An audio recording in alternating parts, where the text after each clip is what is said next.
welcome everybody. I see we have some more people joining us, so I'm just going to get going with a little introduction for Holly and a couple quick reminders. So my name is Emily. I have the pleasure of working with Holly, but today I just get to introduce everybody to Holly. So really quickly, welcome to our session. A couple of those quick reminders. You can improve your experience with us today by expanding your screen. So if you'd like to go ahead and double click on the display of Holly, or if she's about to share her screen, you can double click on her presentation. That will make that view larger for you. You can also continue to send us chats. I will continue to moderate and answer any questions that I can. If I can't answer a question, I'll hold on to it for the end of the session so that Holly can get to it for you. So without further ado, I'm so happy to introduce Holly Levin, the director of Boise State University's Office of Bronco Fit. Holly, would you like to take it away? I'd love to. Thanks for being here, everybody. Can you see my, hopefully you can see my PowerPoint okay. Awesome, thanks. So thanks, Emily. Emily and I right now, I don't know if you've experienced any craziness in the last 6 months, but I think we all have. And Emily and I right now are a 2-woman professional team. That's usually a team of 5. So we are tag teaming it right now and doing our best, and I really appreciate her being here to moderate for us today. So wanted to introduce myself a little bit. Holly Levin, I am at Boise State, and I am in our Office of Bronco Fit, which is really just kind of a fun name for our wellness program. So we serve both students and employees. I've been here almost 7 years, and for 6 of those years, I was doing pretty much employee wellness and focusing on that, and then just moved into the director role this year. So I get to help supervise the student side of things too, but it's just a great place to be, and I've been able to do some fun stuff and kind of be more holistic in our programming. And so what I'm here to talk to you about today is caring for yourself and others at work. And it's funny because I've had this presentation pre-COVID-19. I was doing it for, my camera's a little blurry. I'll just stand here for a second, see if it adjusts. I was doing this presentation for our human resources and different staff groups around, around the university. And now it's kind of taken a different meaning, right? Because we're not at the office as much. People are experiencing all different kinds of things. And so caring for yourself and others has really taken on its own thing, more than it even was. So some of this is, I don't want to say older data, but pre-COVID, and then I actually added some new stuff in here too, to hopefully kind of capture where we're at currently. So, and we're going to do some activities too. So even though we're online, we are an office that likes to make things fun and interactive. So we will do our best with that. So the objectives here today, we want to identify dimensions of wellness. We operate off of 8 dimensions of wellness. So I'll go over those. We want to figure out how the dimensions of wellness all interconnect with each other. We want to talk about how your wellness affects your work performance, and then how it affects, how does kindness and care relate to your well-being? So we have some good things to share with that. So really quick, what is Bronco Fit? This is the collective work. It's our initiative to become America's healthiest learning environment. And so with that, we have lots of things that fall into us and under us, and we do programming and events, as well as work on policy, environments, and systems to try to, again, be the healthiest campus in the nation. So this is our 8 dimensions of wellness. And so while I'm talking about this, if you have a piece of paper and a pen out, I would love for you to draw your own little pie and make 8 little pieces of it. That would be so great. And if you're not artistic, I'm not either, you can just list them out too. So we're going to go through each one. So if you want to draw your own circle, that'd be great.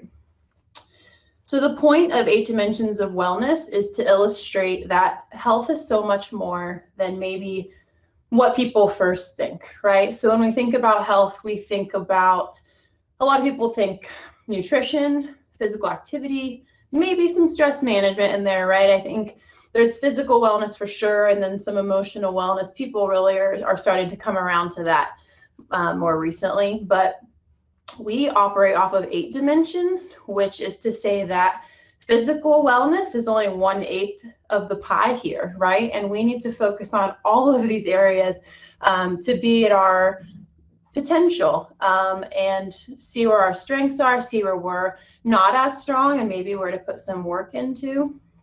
And so Bronco Fit, our office, does programming in all of these areas, right? So we have done financial wellness events and programs. We've done environmental. We have we work with, you know, we have a campus. We're working on having a campus garden. Yes, I can. There we go. All of these, right? And so if you picture your beautiful face in the middle of this circle, it's kind of, we all have our own wheel, okay? Everybody's is different. There's no right or wrong. And that's kind of the fun part of this, is that everybody's is different, and where they want to put energy into is different. And so this is just kind of to illustrate to you, before we get going on some data, of where I'm coming from here when I get going. So we're going to do our own wellness wheel activity. So with your own wheel, we're going to rate ourselves in each of the dimensions. So the first one is your physical wellness. And so I'd like you to give yourself maybe a rating from 1 to 10 of how you think you're doing in physical wellness. And so these are just some things to consider when you're thinking about physical wellness. Eating a variety of foods, exercising, generally free from illness, you get annual checkups, using alcohol responsibly. So go ahead and take a second and give yourself a rating from 1 to 10 in your physical wellness pie piece.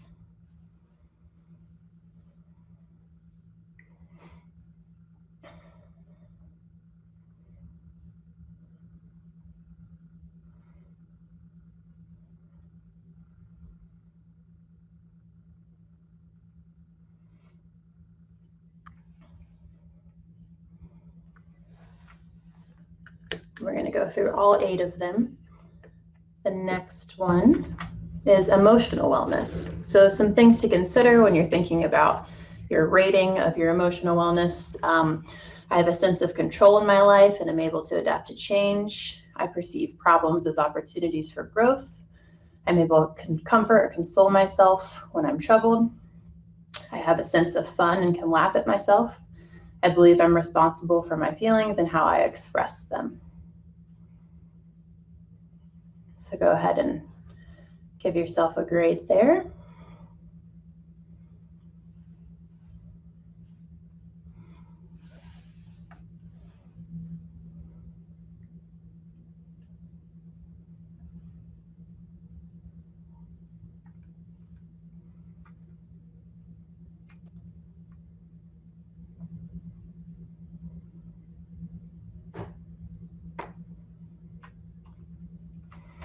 The next one is social wellness. This is one we actually do a lot of, and we have a lot of data to suggest that this one is even more important than maybe we thought it was previously. So go ahead and give yourself a grade on social wellness. So some things to consider when grading here. I have people with whom I have a close, trusting relationship. I have satisfying social interactions. I'm aware and able to set and respect my own and others' boundaries. I'm aware of the feelings of others, can and respond appropriately. And I have a sense of belonging to a group or within organizations. Let's go ahead and grade yourself on social wellness.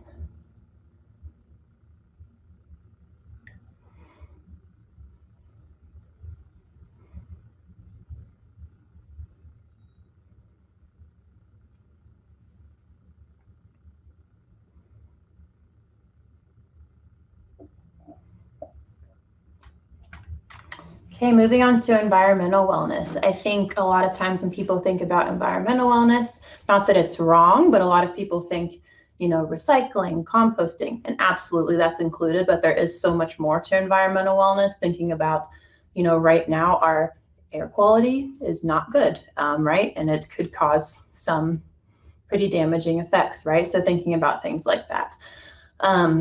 Some things to consider when grading your environmental wellness. I'm aware of the environment around me and strive to live in harmony with it. The environment where I live and spend my time is safe and nurturing. I understand and think about how what I do impacts those around me. I believe that everyone has a role to play in protecting the world around us, and I practice environmentally conscious behaviors.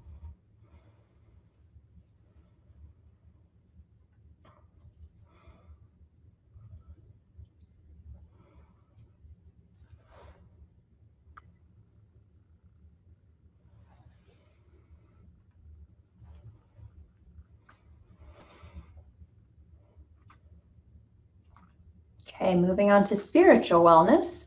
We kind of describe spiritual wellness as having a connection with something bigger than yourself. For a lot of people, that is nature. For a lot of people, that's their faith. And so it means something different for everybody, and that's the beauty of it. So again, some things to consider when grading your spiritual wellness: having a sense of meaning and purpose in your life, having a general sense of serenity, practicing some type of reflective growth, trusting others and able to forgive others and yourself.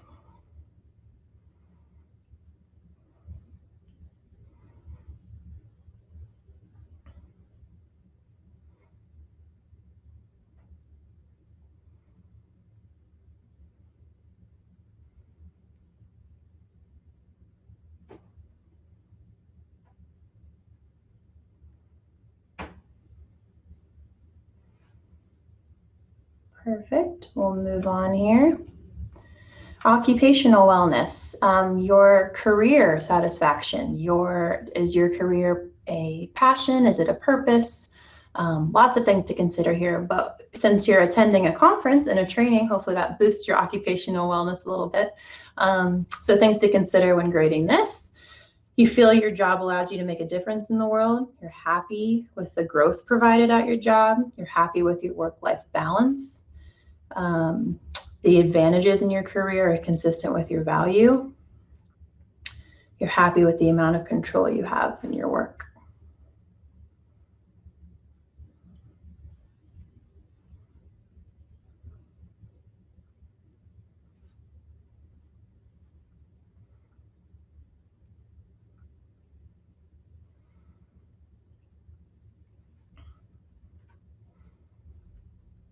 And we're getting there, just a couple more. Intellectual wellness. We kind of describe this as, obviously our students are very much in tune with their intellectual wellness, right? They're in classes, they're learning all sorts of new things, but it doesn't stop when you graduate. So we are talking about lifelong learning here, right? So new skills and hobbies. So when grading your intellectual wellness here, do you enjoy learning new skills and information? Are you generally satisfied with your job or your major? This is applicable to students as well. You commit time and energy to professional growth and self-development. Your work is stimulating, rewarding, and reflects your values. And you pursue mentally stimulating interests and hobbies.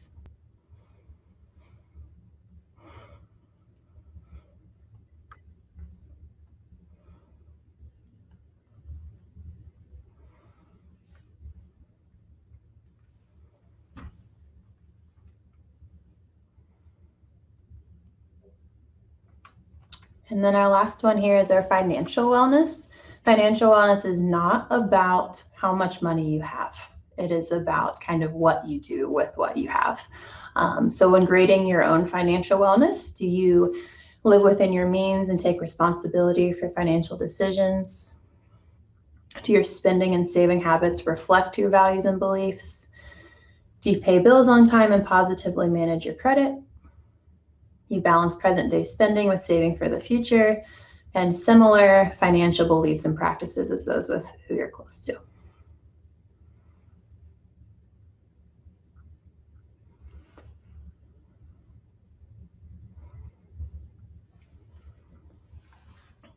So once you grade your financial wellness, that's all 8. And so I think what might be fun in the chat to kind of illustrate that everybody's wheel is different. And that's the cool part. That's what's fun. And that's how we learn from each other and each other's strengths. Your wheel also changes throughout stages of your life. It might have changed in the last 6 months, that's for sure. And there's no right or wrong wheel.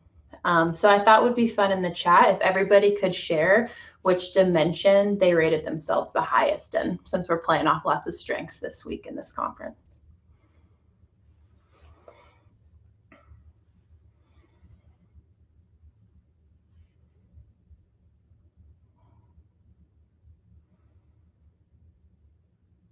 I think I've seen all 8, which is pretty cool.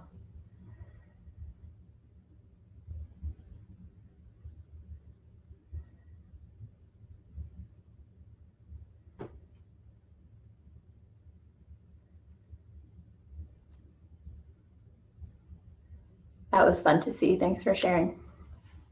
Yeah, I think so. Now that I've seen, I do think we had all 8, which is so fun. And it kind of shows our, how we rate ourselves and where we're at currently and what you want to work on. If you enjoyed this, if you didn't enjoy this activity, we always just say use it as simply as a feedback tool. And when you get feedback, you can choose to work at it or you can choose to ignore it for sure. But I think it's fun to see for mine, how it changes, and there's certain places where maybe I'm not as strong. And people might say, so should I work on that one that's the lowest? And my words to that would be, work on the one that you have the energy to put towards, right? And so if one of them is at a 2 and it's just going to be a 2 for a while, let it sit there and be a 2 and work on the ones that you're excited about and want to put energy towards, because that's what's going to be successful. So thanks for doing this with us. We will absolutely come back to this as we get going here, but I just think it sets a good foundation of where I'm coming from when I'm talking about wellness and emotional wellness at work and kindness at work and how it all kind of interconnects. So what I'm going to do next is give you some data, give you some facts. It's not all exciting or uplifting, but what it does do is it really tells us a story and where some gaps are that we can work on to change that. So I'm going to start with some national employee well-being data, and then I'm going to go into specific data on supervisors and kind of the influence that we have as supervisors on the people that we supervise. So we'll get started with this part. So we'll start with the national data here. Okay, 1 million people, and these are pre-COVID. 1 million people are missing work every single day simply due to workplace stress. Depression and anxiety account for more sick and disability days than physical health conditions. 61% of employees consider themselves burned out. And the costs of work-related stress pre-COVID-19 were $300 billion. So again, not uplifting data, but I think sets the stage of why is it like this, right? And why are depression and anxiety accounting for more sick and disability days? I think it's a myriad of things. But a lot of that is, how do you feel when you're at work? Are you emotionally uplifted or are you emotionally drained? We're going to talk about kindness and how if someone isn't being kind to you or civil to you, how that actually affects you and your emotional wellness. Okay, we're going to talk about some national data on incivility, kindness, and care. The author of this data is Christine Perath, which I really like her work. If you haven't read it, she focuses on basically incivility in the workplace and why it's, for some people, it's awful, and for some people, it's great. So among workers who have been on the receiving end of incivility, meaning someone is being uncivil to you, rude, mean, 48% intentionally decrease their work effort. 47% intentionally decreased their time spent at work. 63% lost work time avoiding the offender, which I get, right? I don't want to be around you if you're mean to me, so I'm going to avoid you.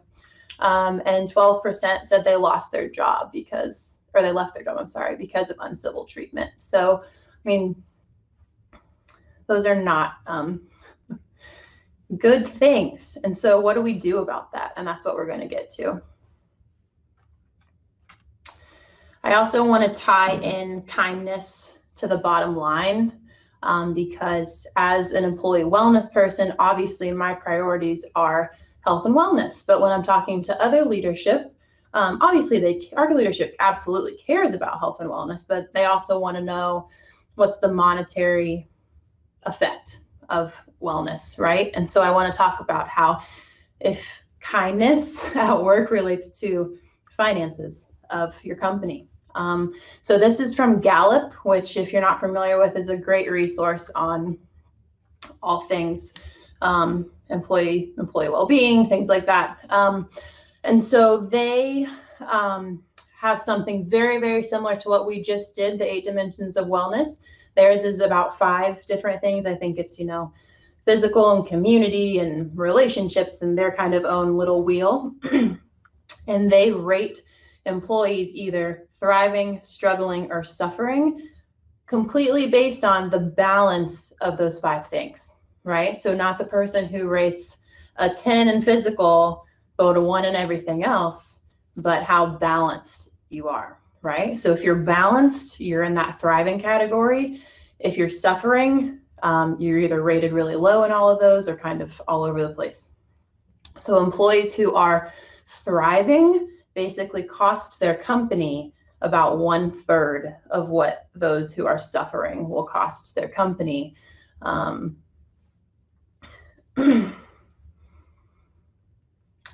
so it's just to say that, and whether that's, presenteeism, absenteeism, time at the doctor's appointment because it's affecting you, it's all over the board, but just to show that this really has more of an effect than just, oh, it's nice, we're nice to each other.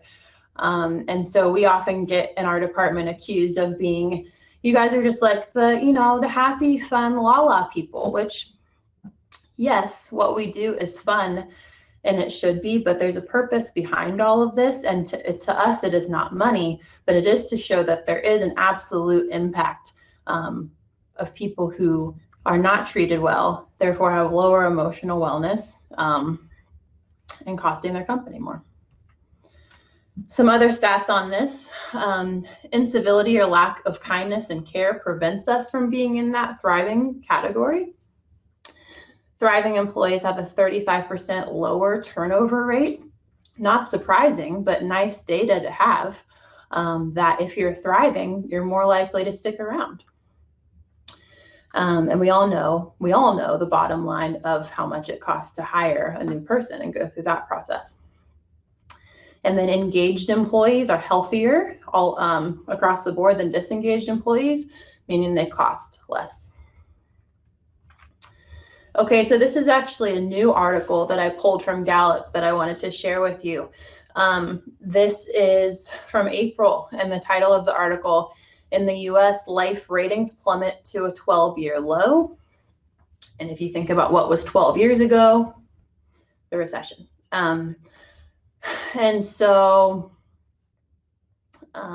thriving, people in that thriving category have dropped to Great Recession levels. Daily significant stress spiked with unprecedented magnitude. So as long as they've been doing this poll, they've never seen these numbers before of daily significant stress. Which again, I don't know if that's surprising or not to you. I think, we talk about just day by day right now, right? And in our industry, we're not really sure, what this means for everybody long term, and all we can really do is take it day by day.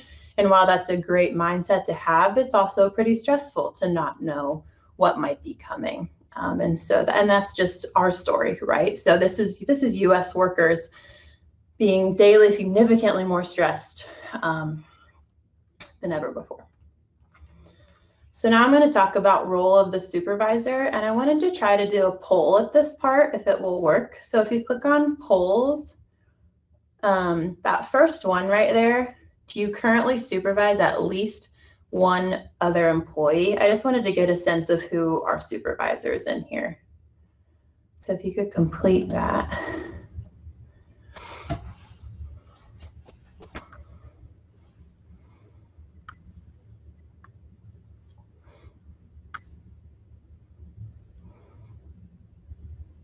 Cool, so since I completed it, I can see the votes as they come in.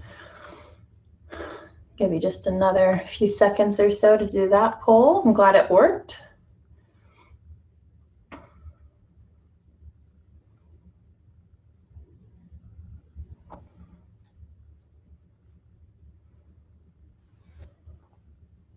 Cool. So where we're at is kind of 40% yes, 60% no on the supervisor piece, and that's kind of nice because I have tips in here for both supervisors and non-supervisors.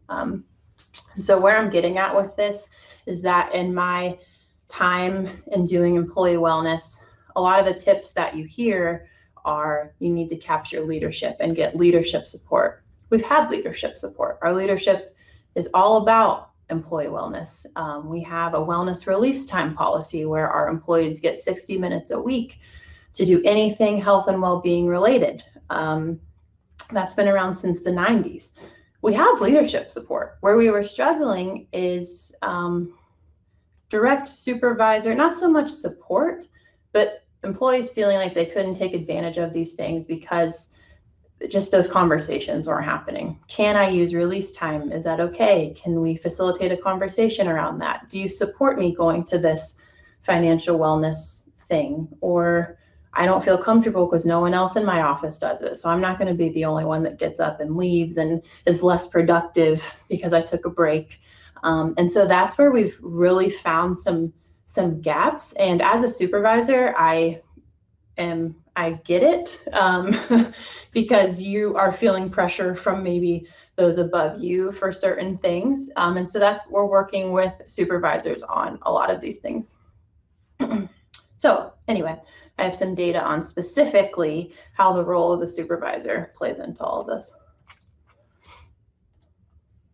Okay, so 25% of managers who admitted to being rude said that they were uncivil because they had been treated the same way by their supervisor. So just because, oh, I guess that's what happens when you move up the chain, is that people might start being more rude to you, and therefore you have to project that same mentality or personality and how that affects your team, right? 50% of employees who quit cite their manager as the reason for leaving. I don't know if you've heard this before, but I've often heard people don't leave their job, they leave their supervisor, just because that relationship, I'm not saying it's a supervisor's fault. I'm really not. I'm just saying there's a lot of different things that go into that. Supervisors often feel uncomfortable or overwhelmed with the topic of well-being. And I get that because if I'm trained in public health, it's what I'm comfortable talking about. And if you're not, and you're supposed to talk to your employees about their well-being, that can seem really personal and kind of like a no-no. And so oftentimes it feels better to just ignore it. But here we talk about, you don't have to ask, why are you using your 60 minutes a week to work out? You don't have to talk to your employees about their weight or about their mental wellness. All you have to say is that I support you using this 60 minutes for something that benefits your health and well-being. If a supervisor is thriving, their direct reports are 15% more likely to be thriving.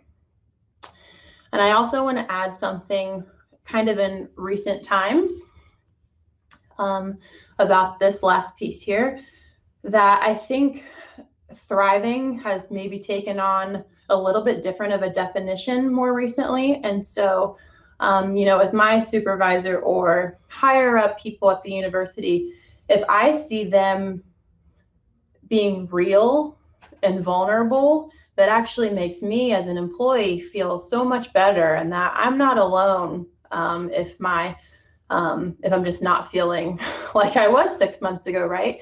And so thriving, maybe I wasn't thriving like I was at the beginning of this pandemic, but thriving in my own way now because I've been able to see people above me show realness and vulnerability, and that's helped a lot of us feel better. This is just a quote that I like and I try to remember. Feeling cared for by one supervisor has a more significant impact on people's sense of trust and safety than any other behavior by a leader. And I, again, try to remember that because I think a lot of times as a supervisor, you think, I have to teach them these very technical skills, and you do, it's part of the job. But just showing them that you care for them can really go a long way, and especially now as a person. And again, if you're uncomfortable talking about these things, I hear you. It doesn't have to be anything super personal. It could be simple as, how was your weekend? Did you get to do anything fun or enjoyable? I know you've been just having a really rough time. If you want to take the afternoon to just do something for yourself, do that, right? So you don't have to get into the details. So what do we do with all of this? It wasn't the most, I guess, thrilling information, but I think it's important to know kind of the real data of what's going on, because that's the only way we can find the gaps and address them. So the first thing that I wanted to do is talk about taking a break, because it's good for you. And it really is. Data proves it. And we say that all the time, but we have a hard time taking breaks. So employees who take a break every 90 minutes report 30% higher level of focus, 50% greater capacity to think creatively, 46% higher level of health and well-being by taking breaks.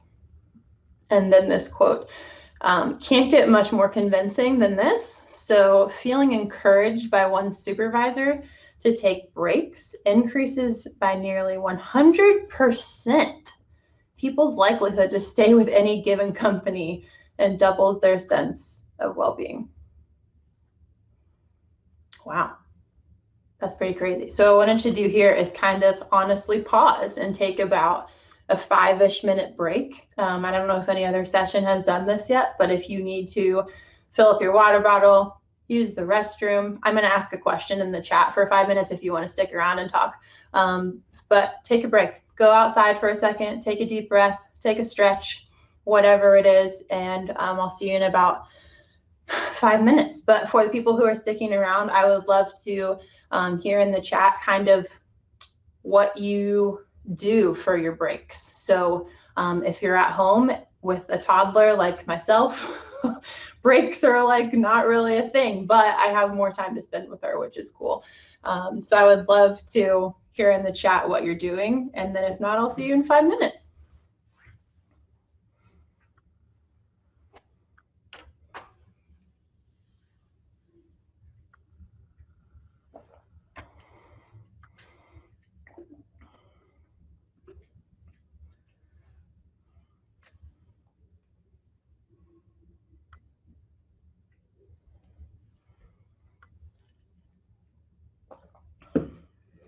Melinda, I hear you that when you're at home, a break doesn't quite feel the same. There's always something to kind of do.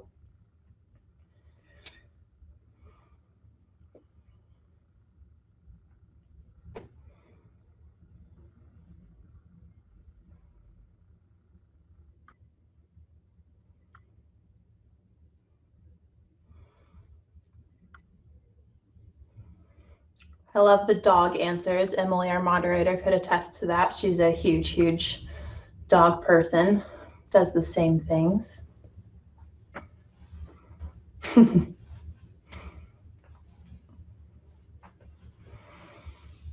All I agree, Melanie. Yeah, sometimes a chore, something monotonous or something that I can do with my hands, it's tactile, feels pretty nice.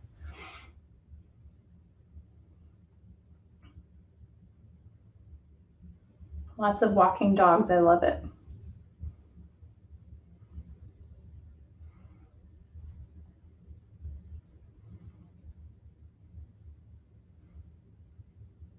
I'm sorry to hear that, Susan.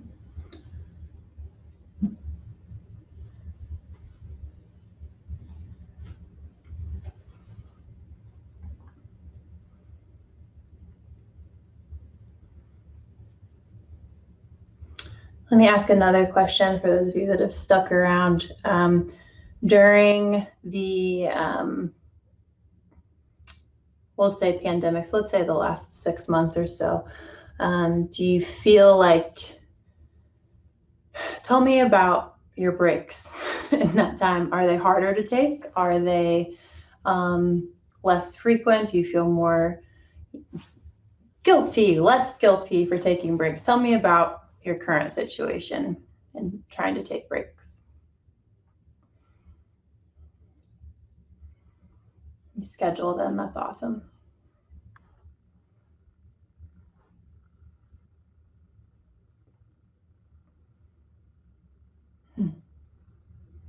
Yeah, that's a great point, when so many of us, not me specifically, but so many people have jobs where they really can't ever turn it off, especially now.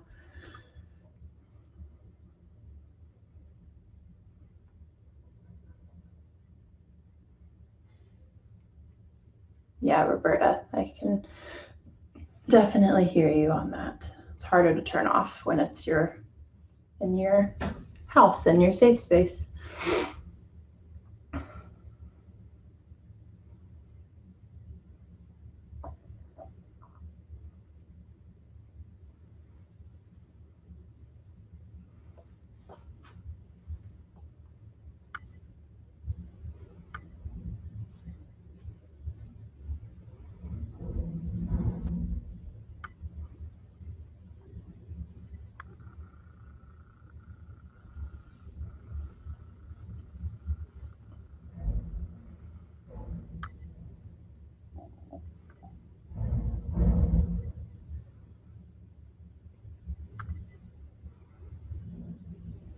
Great idea. You just kind of close the office door and that's that.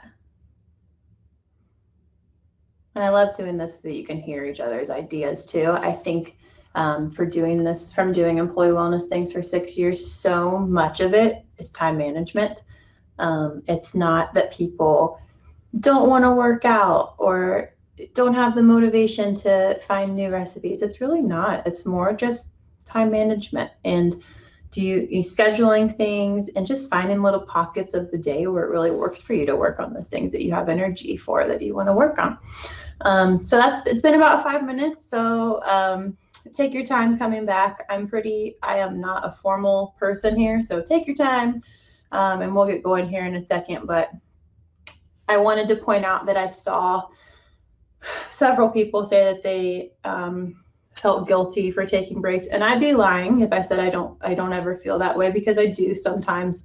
But I just want to remind myself and remind you of what this shows, is that it actually makes us a better employee. And why is it such a hard concept for either us to feel less guilty, for leadership to maybe understand, for everybody to kind of be in cohesion with that thought that breaks make us better. They make us more productive. They make us excited to come back and start something new instead of just sitting there and letting it fester all day long. So, all right, let's move on.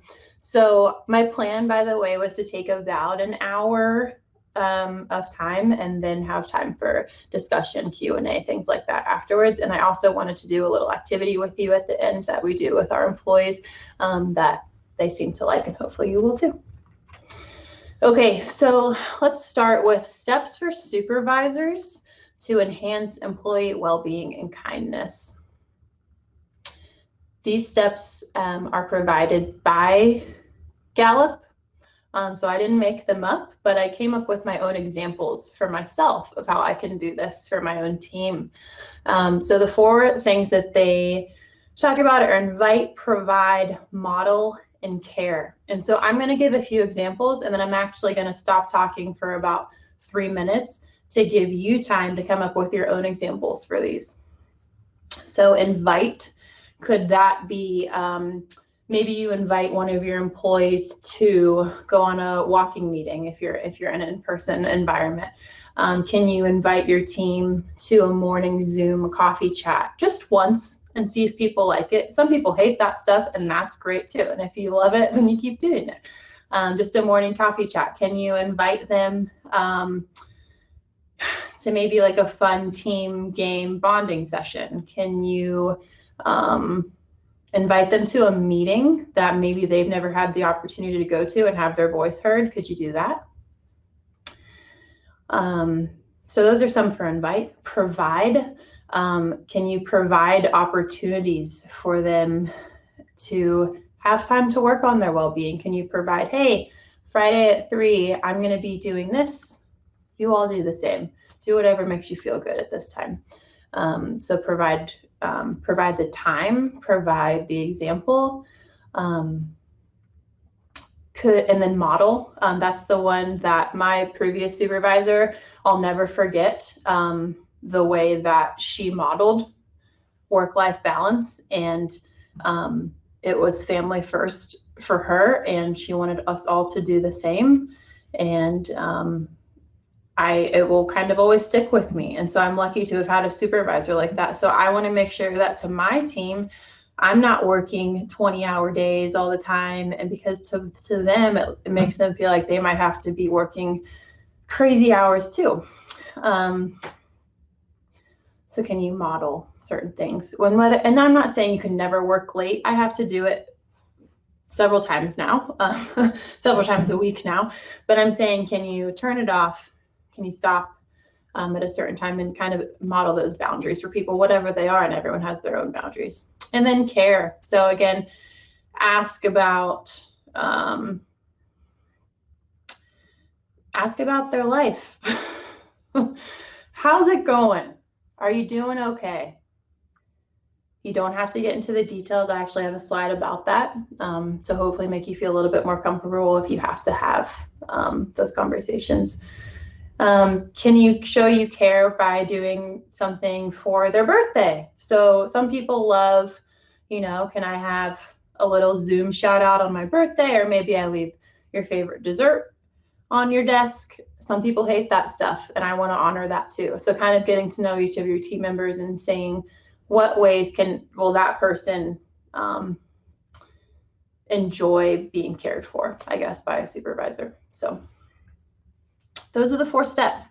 So I gave you a couple of examples. So I'll take about 2 minutes here and stop talking and have you think about, and people who are not supervisors, you can absolutely do this exercise as well. Think about how you can do certain things for team members. So go ahead and take about 2 minutes here and think of some examples for each one.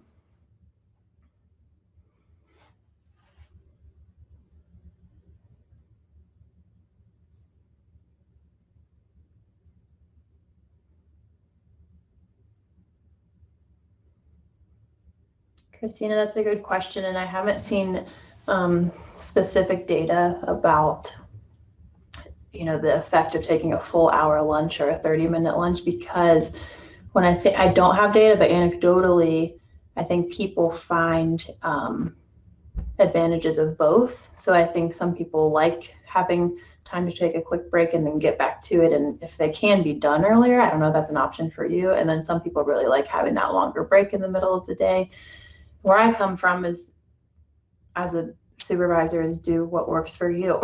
So if you want to take a break in the middle of the day or take a couple breaks throughout the day, whatever it works, that you can be your best self.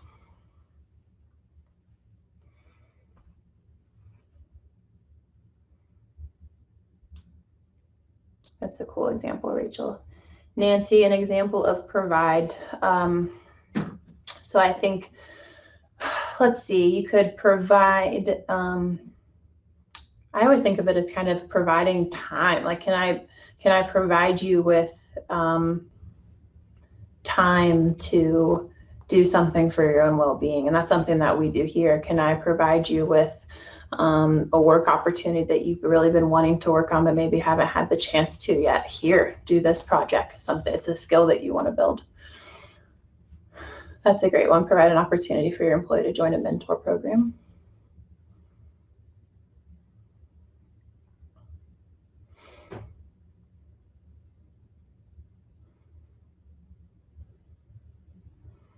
So let's take about 1 more minute on this one.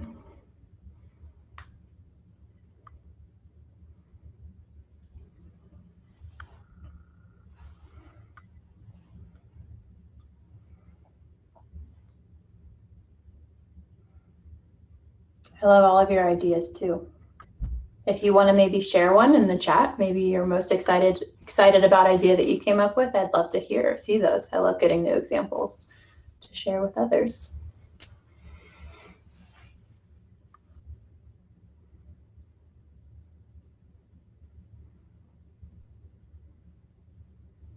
Oh, I love that, Amanda. That's a great one. Group lunches and snacks to celebrate successes.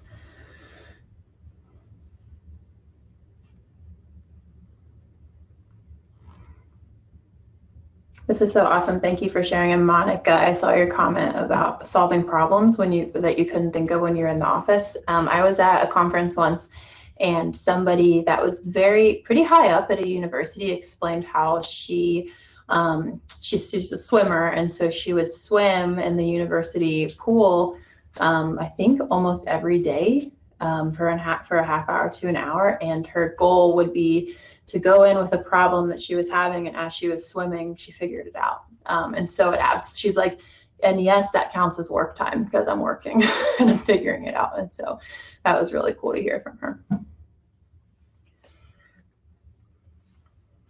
Great ideas. Thanks for sharing, everybody. So we'll move forward here. Okay, so I found some additional info kind of to just reflect the current times that we're in and how they're different. So I talked about the relationship with supervisors and how it really does play a huge role in your workplace well-being, in your job satisfaction. Do you have opportunities to engage in your own well-being? Yes. So step 1 here, having intentional conversations about these things, and not just about work, but how they're doing. And I wanted to share an example here of this letter B of what can they take off of their plate. We've been talking a lot in university-wide meetings about how, we might be hearing messages of, we know it's a hard time, we're gonna have to take stuff off of our plate, it's just not gonna be the same. And so you're hearing that message of like, okay, cool, I can take stuff off my plate, that's great. But until you really have a conversation with your supervisor of, I'm not going to do this. Is that okay? And how often are those conversations? I don't know if they're really happening as much as we would all want them to. And so we don't really, while we're getting this message of please take things off your plate, we know it's not the same. We don't always feel like we can do that because of the positivity or because of the pressure, right, that we put on ourselves. I put it on myself too. So asking your employees, what can you take off your plate that we'll both be okay with and that things will still move forward and we can pick it up later. Number 2 for right now, a tip is encouraging trainings or skill sharpening opportunities. And I know that budgets are tough. They're tough for us right now too, but the point of this tip in the article that I was referencing is that it kind of serves as a distraction for them right now, right? Coming to a training or something different than the stuff that they've been having to look at and work on that's stressful, right? And so having a distraction that actually helps them be a better employee can be looked at as a positive thing. And I know even this conference, Emily and I are both here. She's always been kind of really interested in women in leadership things. And I said, hey, come be my moderator and then you can attend all the sessions that you want. And so working with what you have, right? Number 3, recognize signs of significant distress and refer if necessary. And I know every organization, every workplace is different when it comes to these things. I know most workplaces will have some kind of employee assistance program. And, telling them that that's a resource if they need that. Again, every workplace kind of has their own thing here. We have something called a care report here where you can fill out a care report and someone will check in on that person and see what they need.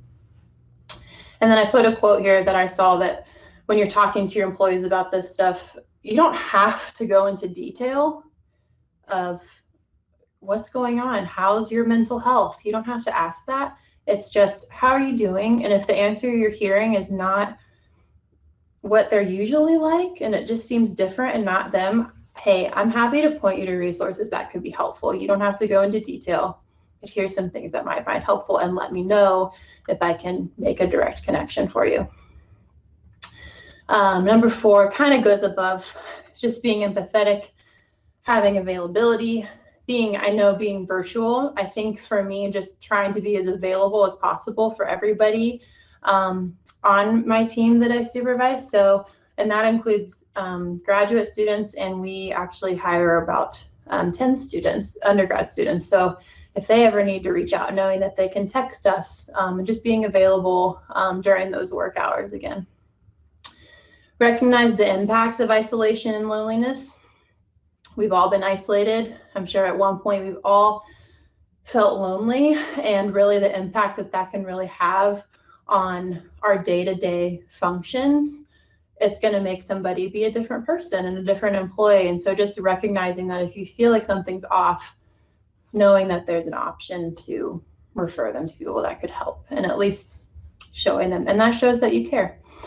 The last one, I actually saw this on LinkedIn. I don't know if anyone else saw this either, but I just thought it was such a nice way to think about this right now. So it was a story about how there was a cross-country meet, and I think it was a high school cross-country meet, and these 2 girls were running against each other, and it was tough. And the girl was kind of losing, and the coach yelled out to her, "Stop running her race, run your own race." And so kind of taking that story and putting it into the context of COVID, that we're all running our own race. Some of us are being teachers and daycare providers while we're trying to do our own full-time job. Some of us are having debilitating depression and anxiety. Some people haven't seen their family in almost a year. Some people are experiencing one kind of tragedy after the other, especially with these wildfires happening. And so the point of the story is that we're all going to get to the finish line. So just run your race, right? And I'm here to support you. I'm here for whatever you need, but we're all running different races here, but we're all going to get to that line eventually. And we've got to be a team and support each other there. So I just thought that was a kind of fun way to think about that. Okay, and then there's also some steps for team members to thrive. So not just supervisors, but for everybody. Number 1, shocking, take a break. I do it. I hope that this is at least, making a touch point, putting a little bug in your ear to, okay, maybe I should more often, or do something that's actually contributing to my well-being when I do take that break. Our director of counseling and I were talking, and he sometimes feels people, when they take a break, they might go on a 30-minute walk, but then they come back and they have to work all night because they went on that 30-minute walk. And that's not the point of the break, right? The point is to feel refreshed and renewed. So again, finding those pockets of time that it's really going to work for you, and everybody's so different with that. Crafting your own work to be more meaningful. I know that is easier said than done. But if there are certain projects that really give you energy and are your passions, it's going to make you a better employee overall. I remember, again, my supervisor used to have me list out everything that I kind of work on. And she's like, okay, so which of these things get you really excited? And, you know, when you're having kind of those weird times or weird days, you know that you can come back to these really positive, fun projects. Look for opportunities to innovate and learn. Attending a conference is a great step in that. Hopefully you are learning things. Looking to others in your organization of, you know, to be innovative, you know, can you team up with somebody in a different department to learn some of their skills? Can they learn some of yours so that you can all appreciate each other more? Invest in relationships that energize you. There are people in the workplace that, have you heard of energy makers or energy takers? And that's different for everybody. And so trying to spend those time with the energy makers for you. And then recognize that thriving can spill over outside of the office. So kind of the narrative to that is that, you know, well, if I'm spending all this time trying to thrive in the workplace, how am I supposed to also thrive with my family and at home? And they've actually found that if you're thriving at work, you're more likely to be thriving at home as well. So it kind of goes back to that big wheel and how we are all in the middle of that wheel and we're just trying to find balance. So kind of wrapping up here, going back to, I was just talking about the wheel, so I gave myself a little hint of where I was going. Why, you know, why does Bronco Fit care about civility and kindness? And why don't you guys just focus on getting people active and, you know, kind of the old school way of thinking about wellness, I'll say. And so now kind of through that story, maybe you can understand why we focus on civility and kindness. And so if you look at this wheel, civility and kindness is going to affect your social wellness. It's going to affect your emotional wellness. If you leave your job because of incivility, it's going to affect your financial wellness. If you're not feeling as well emotionally, you're less likely to be active. It could affect your physical wellness. Clearly, it's going to affect your occupational wellness. It's going to affect your work environment and those around you. It's going to, like, you see where I'm going? It's going to affect your intellectual wellness, because you're not going to feel like you can learn as well if you're constantly being treated not like you wish. And then spiritual, I think we could make a case for that too. So hopefully that tells a story of how all of these interconnect and how really one thing can make everything kind of deflate, right? And we want to inflate those wheels and be as balanced as we can. So next steps, I love this bottom quote. Someone showed in a presentation that you didn't have to, hopefully you liked something that you heard. So choose one thing that you want to do with the information, take what you like and leave the rest. So I just love next steps, because I hate sharing this big ideological information and there's nothing you really get that you can do with it. So can you share this data with your supervisor and team? Can you just kind of share what you learned and how can, you know, what can we do about it? Encourage others to use release time or take more breaks. Can you be a better listener to the needs of your team? And then can you be more intentional about modeling kindness and care? So just some ideas for next steps of what you can do with what we talked about today. And that's my last slide. So what I want to do is an activity that I do with a lot of employee groups that they all really like. And this will take about 5-ish minutes, and then we will have time for Q&A and all of those things. So what it is it's, well, first of all, if you're comfortable doing so, nobody can see you. You can only see me. So I'm going to invite you, if you're comfortable, to close your eyes. If you're not comfortable doing so, just have a soft gaze at the floor. Try not to look at your screen for the next 5 minutes or so. So with your eyes closed, just take some deep breaths here.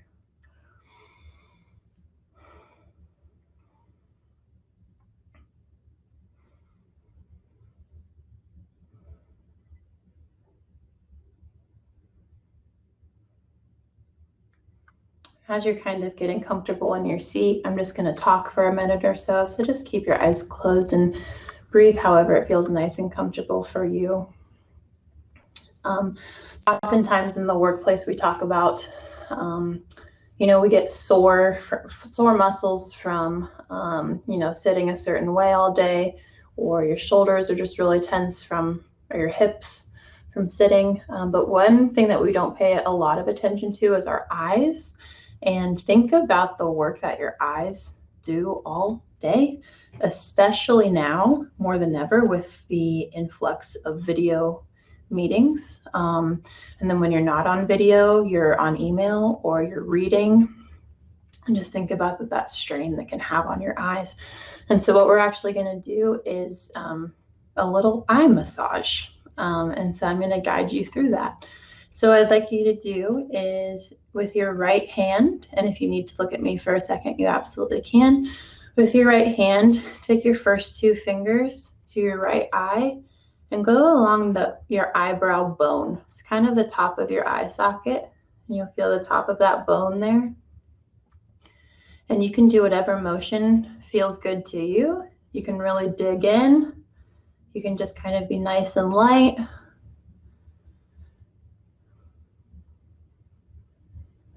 Maybe you'll notice that it actually feels more tense than you thought.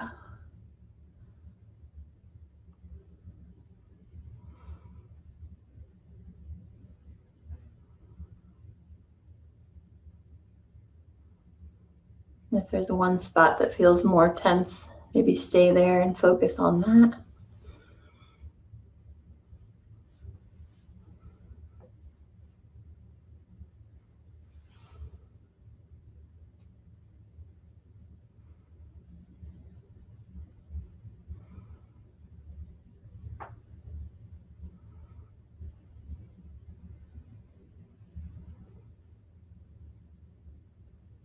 With that same hand, same eye, you're going to move down to the bottom of the eye socket. So below your eye, you'll feel kind of that bone there.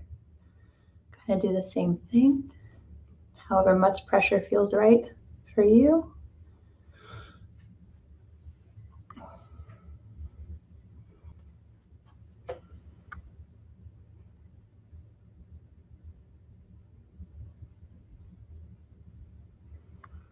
Awesome. Let's move over to the left eye. Stick your left hand, those first 2 fingers, to the top part of your left eye and do the same thing. And maybe you'll notice that one side is a little more tense or painful than the other.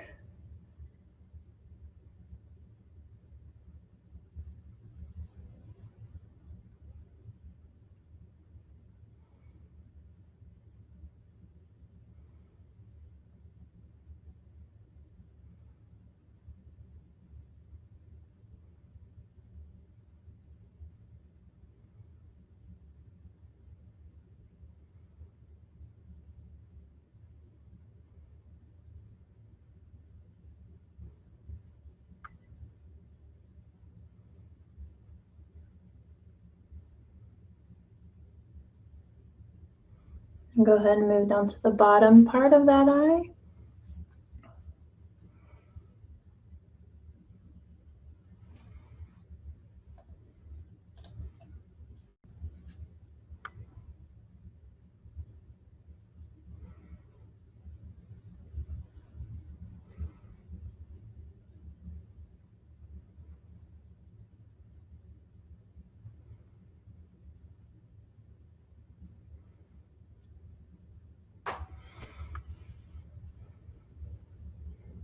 Amazing. And the last one you're going to do is just take your pointer finger and your thumb and go to the bridge of your nose.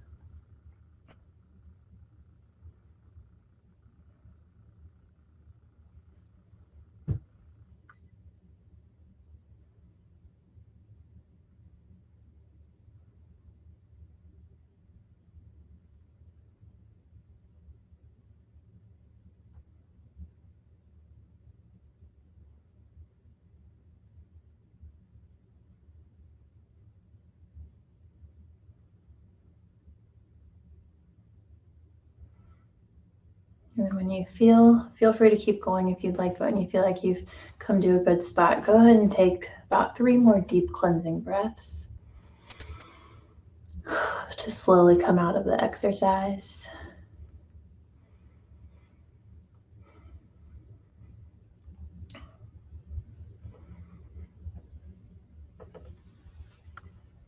And then when you're ready, just slowly open your eyes. Come back to the space that we're all here together.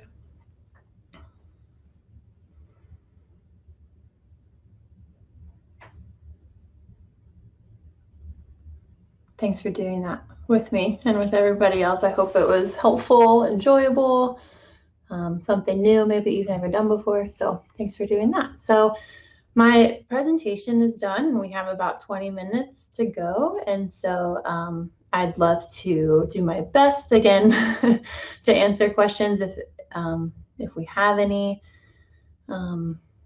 Oh, those are great comments. Thank you. I'll also add Boise State. If any of you are Boise State employees, we do what's called midday mindfulness 4 days a week. And it's 10 to 15 minutes of different mindfulness activities that is just focused on taking a break and breathing and being together. So if any of you are Boise State employees and want to take part in that, please do. So again, thanks for being here. And then I'll be here to do my best for questions. Thank you, everybody. Holly, I have a great question that came in through the chat a while ago, and it was answered with a couple of different examples, but I think it might be a good one to kind of go over.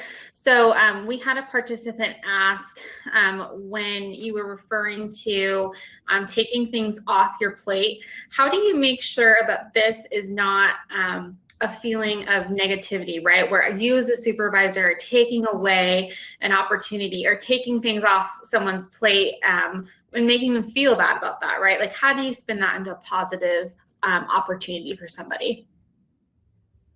I like that question. And I think what comes to mind first is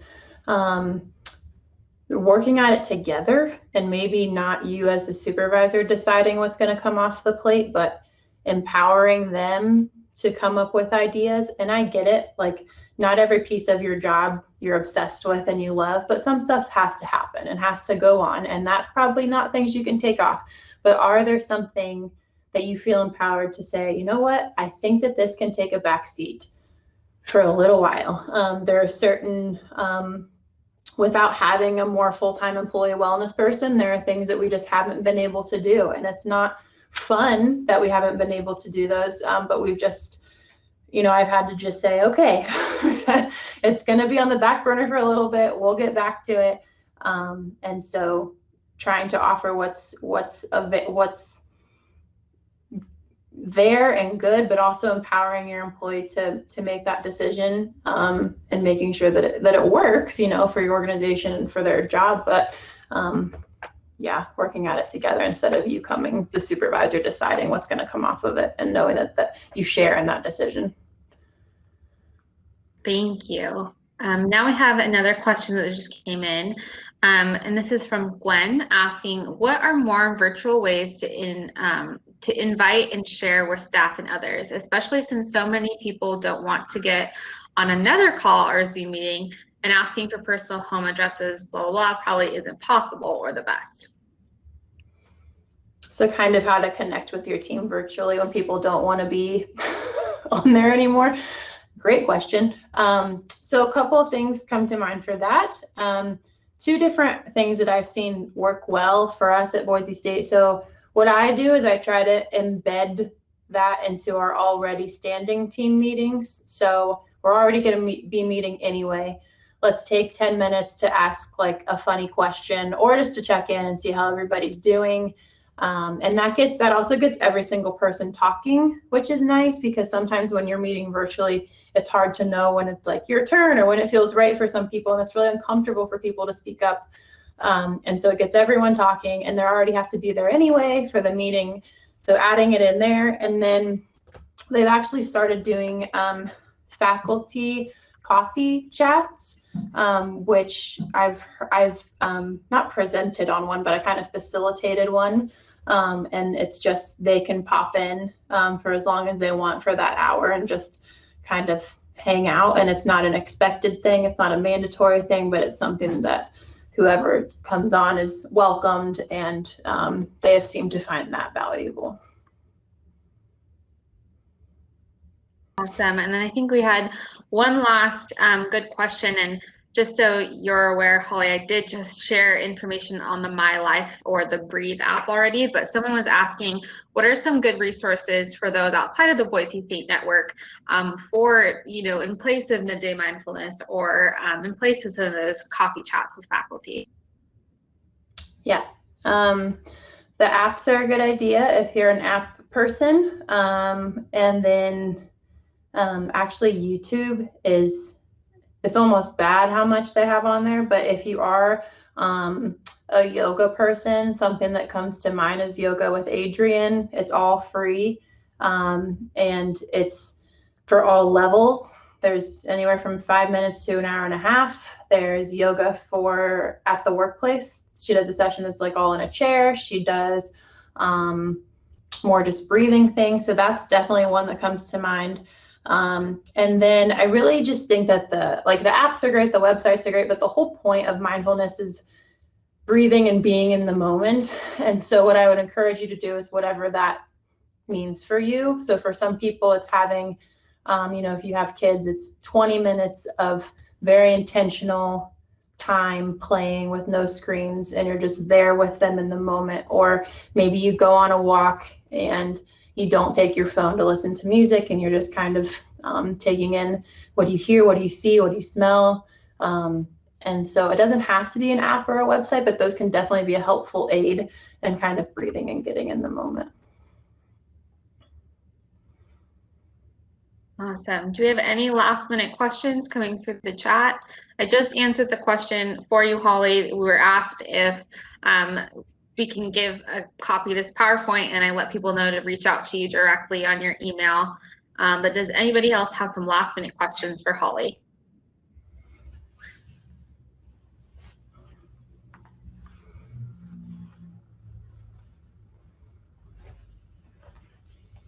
Or just comments too. I love comments too. Either or. Thanks, Erin. Fantastic. Then I'll pull the classic Bronco foot move and say that thank you for joining everybody today. Holly and I will both be sticking around just for a little bit in case you do have extra questions. Yeah. Hey, enjoy the rest of the conference.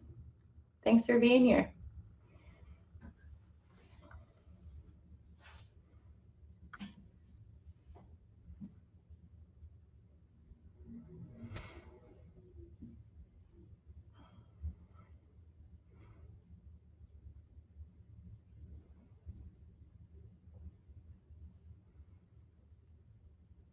You're also kind. Thank you for all saying thank you. Yes, Carolyn, feel free to email me. It's just my name, Holly Levin at boisestate.edu. Happy to send it to whoever wants it. Happy to share.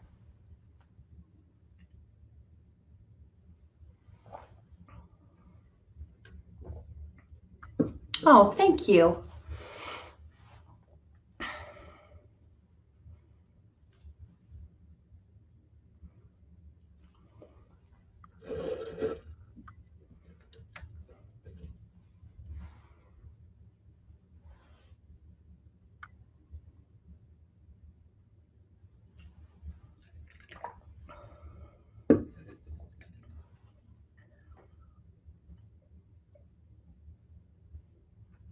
I don't know if I have an eval link.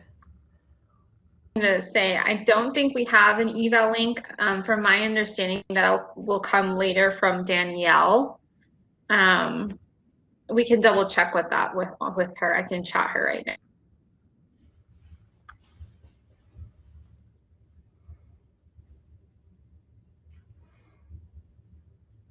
And just in the rare case that there are any other wellness professionals on here, employee wellness, please reach out to me. I'd love to connect with you.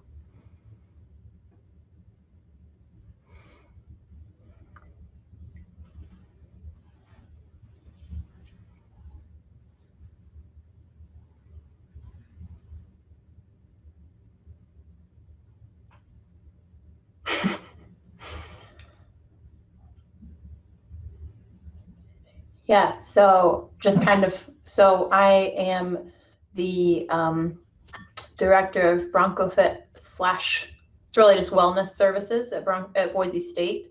And so we're charged with creating America's healthiest learning environment. And so we use all those 8 dimensions of wellness that we went over to do wellness work for the campus. So both employees and students.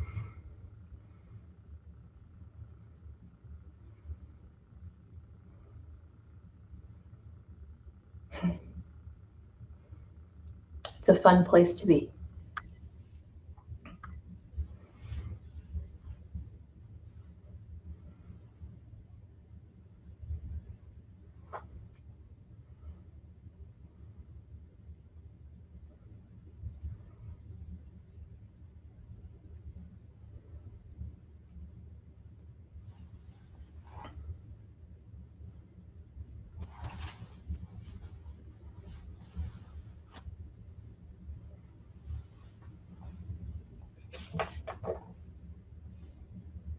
Danielle got back to me, and the eval link will be sent to all participants when we close our session. So that will be coming shortly. So thank you for that reminder to everybody. We both were not aware of them. So we'd love to hear your feedback. But without further ado, is there any last minute questions for Holly?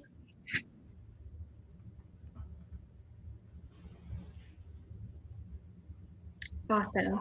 Well, thank you everybody again. I'm going to go ahead and close this session. So have a wonderful day. Thanks, everyone.